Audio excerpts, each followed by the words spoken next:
5 seconds to go.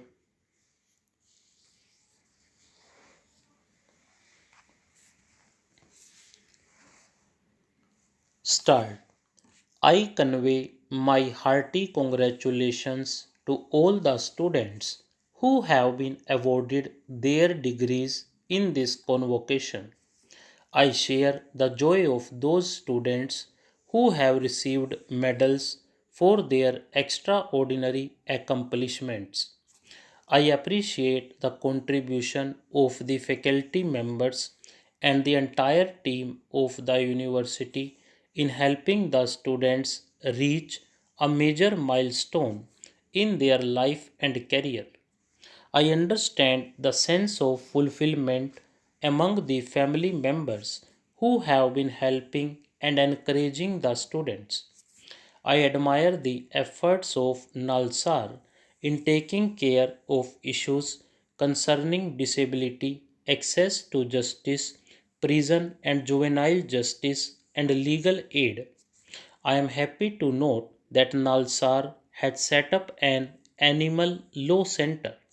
It reminds me of my tenure as the Minister for Department of Fisheries and Animal Resources Development in Odisha nearly 20 years ago. There I had realized that there must be widespread efforts to sensitize people about protection and welfare of animals. I expect the younger generations to protect animals and birds, trees, and water bodies as necessities for well being of the humanity. Nalsar's Animal Law Center is a good step in that direction. I am glad that this university is also focusing on artificial intelligence as an area of study. In the global legal scenario, juries and judges are seized with the matter of consulting with algorithms for evaluating parties in a dispute. As future legal professionals, the students passing out today should be prepared to deal with rapid changes induced by technology. They should use technology as a tool for professional advancement and also as a means of social justice. Dear students, for a great country like ours, a sense of history arouses national pride and aspirations. Democratic traditions and practices of ancient India were highlighted by Dr. B.R. Ambedkar in his concluding speech at the Constituent Assembly. The system for administration of justice reflects the prevailing social and cultural environment of a society.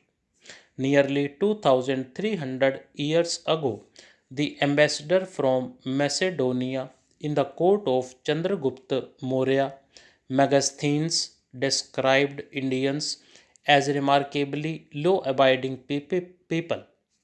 Chandragupta Maurya's minister Chanakya, in his celebrated work Arthashastra, had advised that a bench of three magistrates be set up for every 10 villages with higher courts in districts and provinces. A bench of judges was preferred to individual judges. Arthashastra enumerates the high standards set for the officers responsible for administration of justice.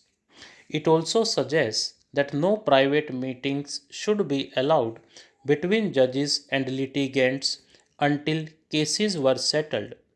Impartial administration of justice was given utmost importance. A rich corpus of legal literature was developed in different parts of ancient India. One of the most important legal references, the Apasthamba Sutra, is said to have been written in this very Deccan region. Dear students, I have shared these historical details with you to remind you of the high legal traditions of our country. Our proven excellence in the past will inspire you to rediscover our collective genius. Father of the nation Mahatma Gandhi gave up a successful legal career to fight for justice on a much larger scale. Yet his articulation, like a lawyer, was evident in his advocacy for the great causes he took up. His first satyagraha in India at Champaran was launched for securing justice for the poor farmers exploited by indigo planters. As part of the satyagraha, Gandhiji and his associates like Dr. Rajendra Prasad, who was also a lawyer, prepared detailed documents concerning each and every farmer. This systematic and voluminous documentation, prepared over several days, strengthened the Satyagraha, forcing the government to decide in favor of the farmers. Thus, Gandhiji blended compassion with legal acumen and won several battles against the most powerful empire the world has ever seen.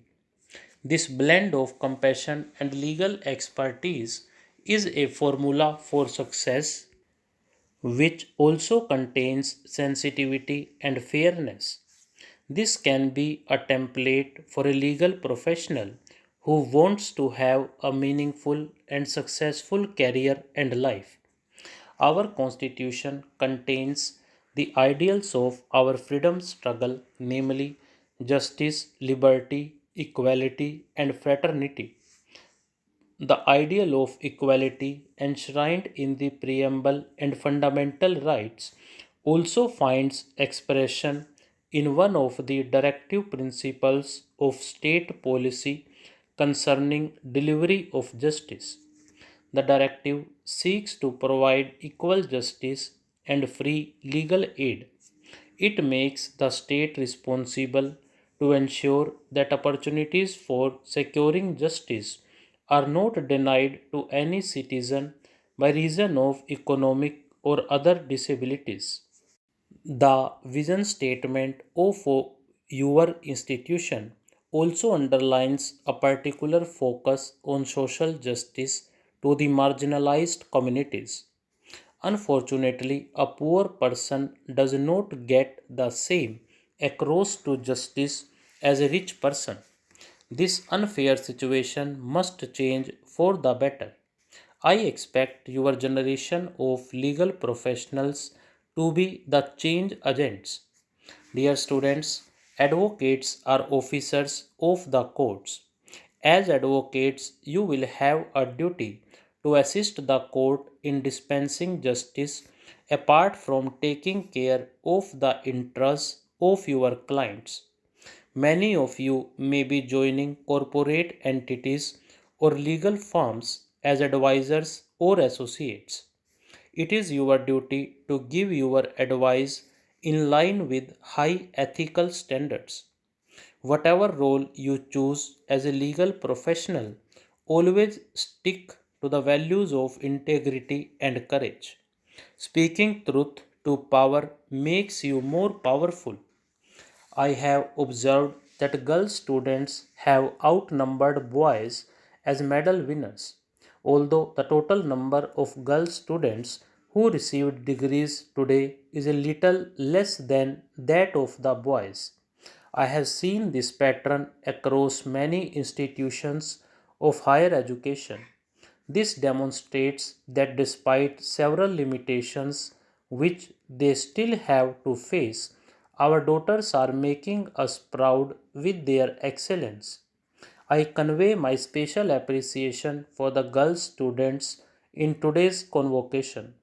I also expect these girls to help and empower other women and girls who are underprivileged. NALSAR has taken lead in several areas.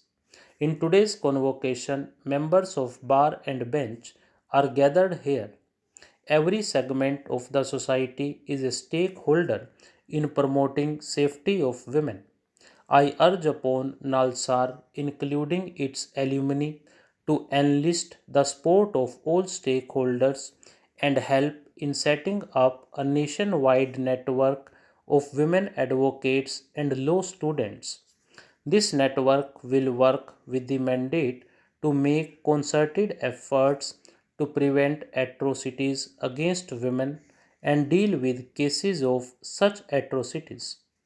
Dear students, I am sure you will utilize your education in NALSAR as an effective instrument of social justice and development. With this approach, you will add meaning to your success. You will also have the satisfaction of making contribution to our national goals. I wish you a very bright future. Thank you. Jai Hind, Jai Bharat. Stop.